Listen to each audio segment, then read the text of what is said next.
እሺ አመሰግናለሁ። ይህን ቪዲዮ ለምትከታተሉ አድማጭ ተመልካቾች የከበረ ሰላምታዬን አቀርባለሁኝ። ስዩም ከበደ እባላለሁ። ለ46 ዓመታት በትምህርት ስራ ዙሪያ የተለያዩ አገልግሎቶችን አበርክቻለሁ። በመምህርነት ከ7 እና 8 9 እና 10 መሰናዶ መምህራን ማሰልጠኛ ኮሌጅ በእነዚህ ደረጃዎች በአማርኛ ቋንቋ መምህርነት አገልግያለሁኝ። በመጽሐፍት ዝግጅትም በእነዚህ ዓመታት ተሳትፌያለሁኝ።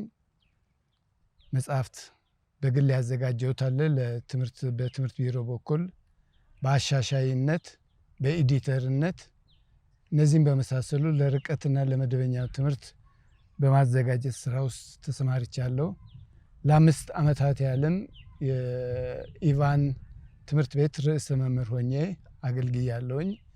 በአሁኑ ጊዜ ደግሞ የትምህርት ማበልጸጊያ ማዕከል አስተባባሪ ሆኜ ራሴም አምራች ሆኜ እያገለገልኩ እገኛለሁ።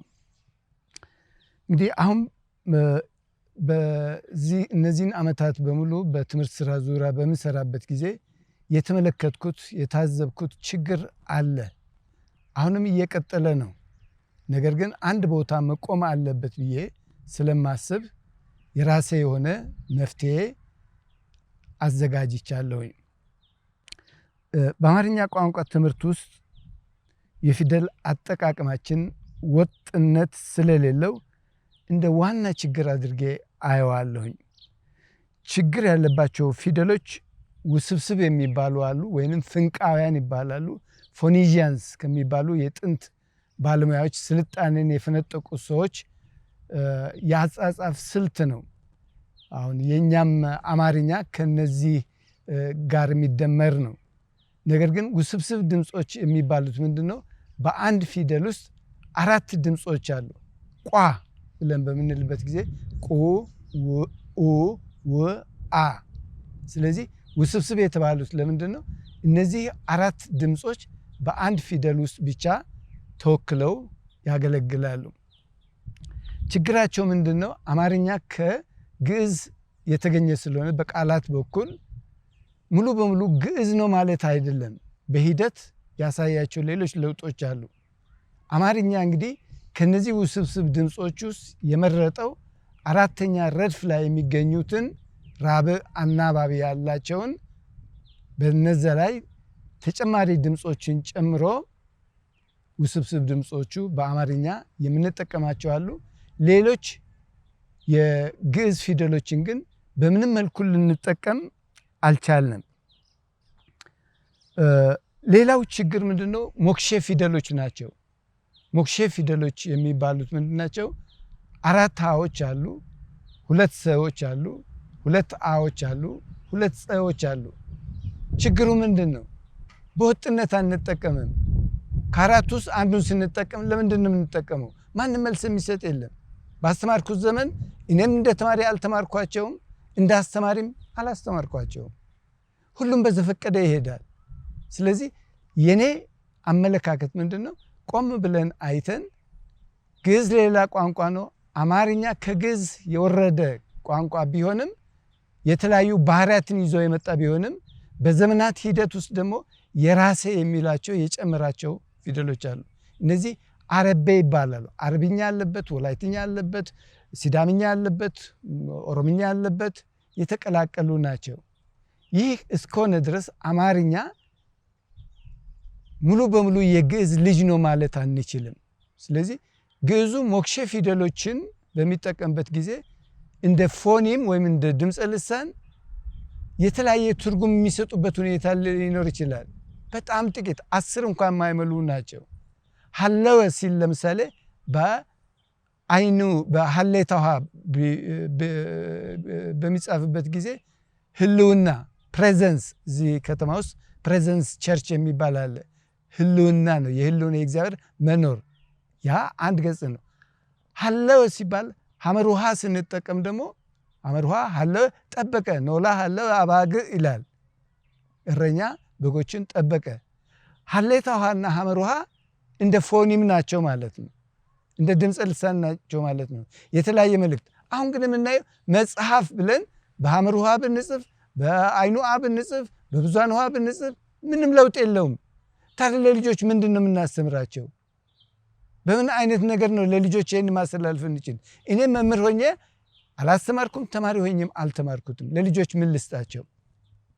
ስለዚህ እነዚህ ውስብስብ የሚባሉ ድምፆችና ሞክሼ ፊደሎች የሚባሉት ይሄ ትውልድ በሚጠቀምበት ጊዜ ሪሰርች ሰራሁኝ። 60 ጥያቄዎችን ሰጥቼ 95% የሚሆኑት የኔ ልጆችና የልጅ ልጅም የሳተፉበት ነው። የራሳቸው የሆነውን ብቻ ነው የሚጠቀሙት እንጂ የግዕዙን እዚህ የሚያስተናግዱበት ነገር አልታየም። ስለዚህ ምን ወሰንኩኝ? ይሄ ነገር ከታች ከህፃናት ጀምረን ብናሳድግ ሁሉም ወጥ የሆነ ፊደል አጠቃቀም ሊኖረው ይችላል በሚል ተነሳሳው። ይህን ስነሳሳ እኔ ብቻ አይደለሁም ፈጣሪ፣ እኔ ብቻ አይደለም ያመቻቸውት፣ ከኔ በፊት ያሉ ምሁራን አሉ። መጀመሪያ ውስብስብ ድምፆችን በተመለከተ ይሄ መጽሐፍ ከተጻፈ 60 ዓመቱ ነው። 60 ዓመት ሊቀ ስልጣናት ሀብተ ማርያም ወርቅነህ ይባላሉ። ከፍተኛ የቤተ ክህነት ስልጣን ያላቸው ናቸው። ተመራምረው የደረሱበትን ማጠቃለያ ምሁራን ቢጠቀሙ፣ ህዝቡ ቢጠቀም ቢያስተውለው ኖሮ ጭቅጭቅ ውስጥ ባልገባን ነበረ። ይህንን ለአድማጭ ተመልካቾቼ አነባለሁኝ። የግዕዝ ፊደል ዲቃሎች ይልና ከላይ ከቆጠርናቸው ፊደሎች የተለያዩ አንድም የተደቀሉ ፊደሎች አንድም ብትን ፊደሎች የተባሉ አሉ። እነርሱም ከዚሁ ከእናቱ ፊደል ስለተወለዱና ግዕዝነት ስላላቸው የግዕዝ ፊደል ይባላሉ። አሁን ካዘጋጀሁት አሁን ሄደን የምናየው የፊደል ገበታ የግዕዝን ለብቻ የአማርኛን ለብቻ ያስቀምጡበት ሁኔታ አለ። እነዚህ የግዕዝ ፊደሎች የሚሏቸው አማርኛ እንዳለ ወርሷል። በወረሰው ላይ ግን ተጨማሪ ነገሮችን አክሎበታል። የግዕዝ ፊደሎች የሚባሉ አሉ፣ የአማርኛ ፊደሎች የሚባሉም አሉ። ስለዚህ የግዕዝ ፊደል ይባላል። ነገር ግን በመደበኛው መንገድ ስለማይሄዱ ደግሞ ዲቃሎች ይባላሉ። እየራስም በግዕዙ ስነ ጽሑፍ ውስጥ በብዛት የሚገቡ ሲሆን በአማርኛ ግን ጨርሶ የማያስፈልጉ ሆኖ ተገኝቷል። አድማጭ ተመልካቾቼ እኚህ ሊቀ ስልጣን በሚናገሩበት ጊዜ እነዚህም ፊደሎች ግዕዝ በአብዛኛው ይጠቀማል፣ አማርኛ ግን ጨርሶ አይጠቀምም። እኚህ ሊቅ ሰው ይህንን የውሳኔ ሀሳብ የማስተዋል ሀሳብ ካስተላለፉ ለምንድን ነው የምንጎትተው? አማርኛ አይጠቀሙም፣ አይፈልገውም። ይህም እውነት ነው። ባካሄድኩት ሪሰርች ወይም ጥናት ያገኘሁት ውጤት ቢኖር ይህ ነው። እነዚህን የሚጠቀም ማንም የለም። ይሄ ነው ችግሩ። ስለዚህ ጨርሱ የማያስፈልገውን ተገንዘብ። ለመኪና ጽሑፍም በማስቸገራቸው ብዙዎች ከቦታቸው ወጥተው ይገኛሉ። እነርሱም የሚከተሉት ናቸው ይላል። ብዙዎችን አልተቀበሉም፣ ነገር ግን ጥቂቶቹን ይጠቀማሉ የሚለው እዚህ ያስቀምጠው። ኳ፣ ኋ፣ ቋ፣ ኳ የሚለው ጓ፣ ሏ፣ ሯ፣ ሟ፣ ሷ የሚለው እነዚህን እኔ በ8ኛ አምድ ላይ አስቀምጫቸዋለሁኝ።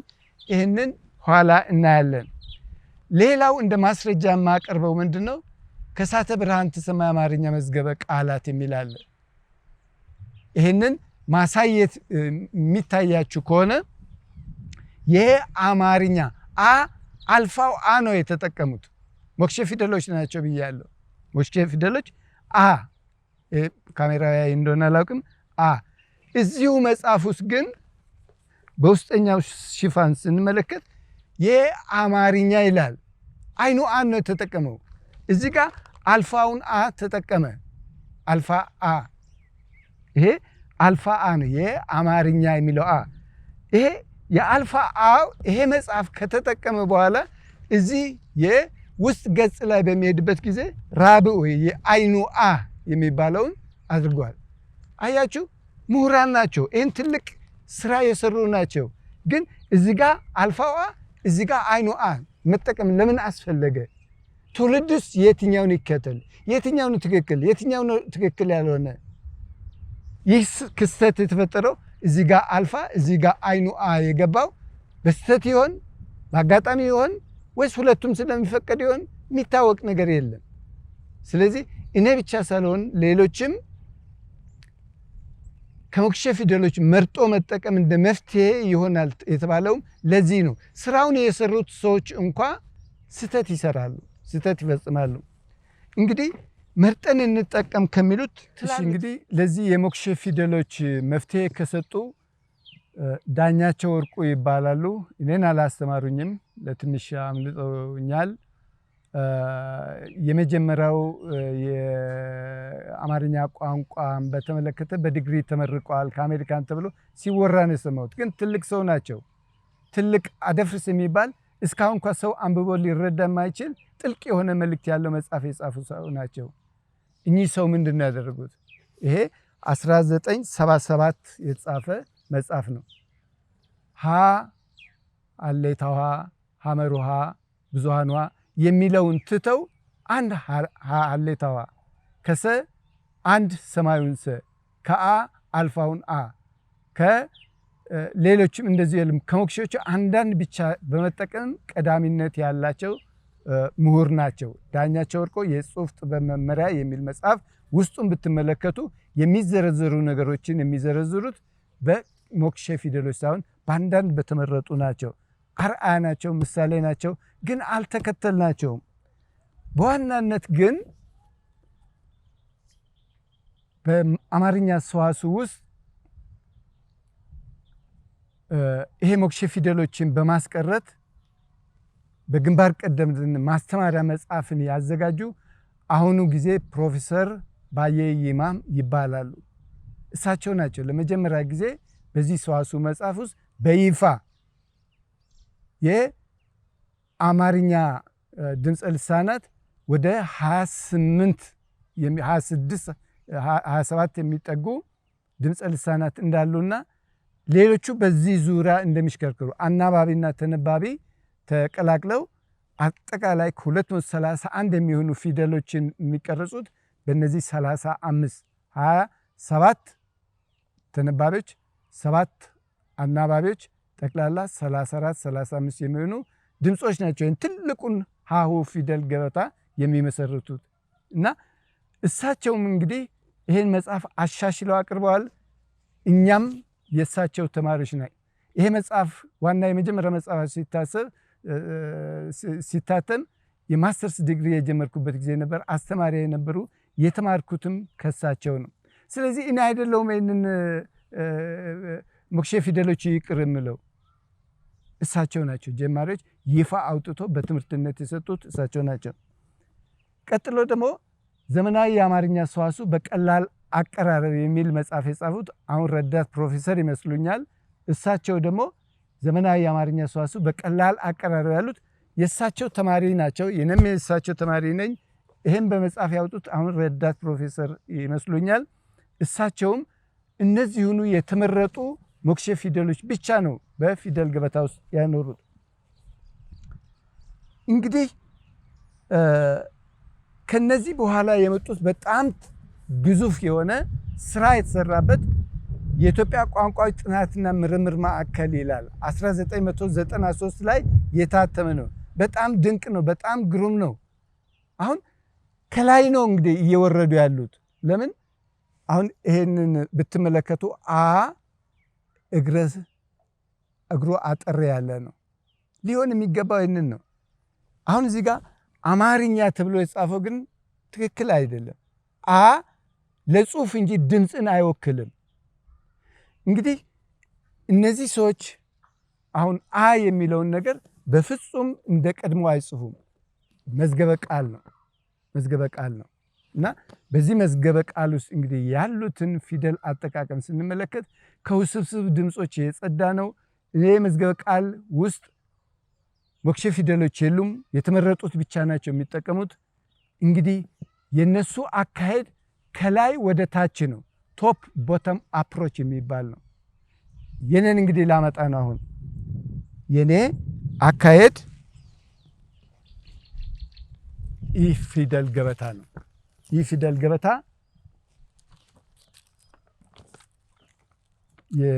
ቀስተ ዳመና አማርኛ ቋንቋ ፊደል ገበታ በአዲስ አቀራረብ የሚል ፊደል ገበታ በቃ አሁን እሁድ የማስመርቀው ይህንን የፊደል ገበታና ይህን ፊደል ገበታ ለማስተማር የሚረዳ አጋዥ መጽሐፍ ነው። ምንድነው ይዘታቸው? ምንድነው ልዩነታቸው?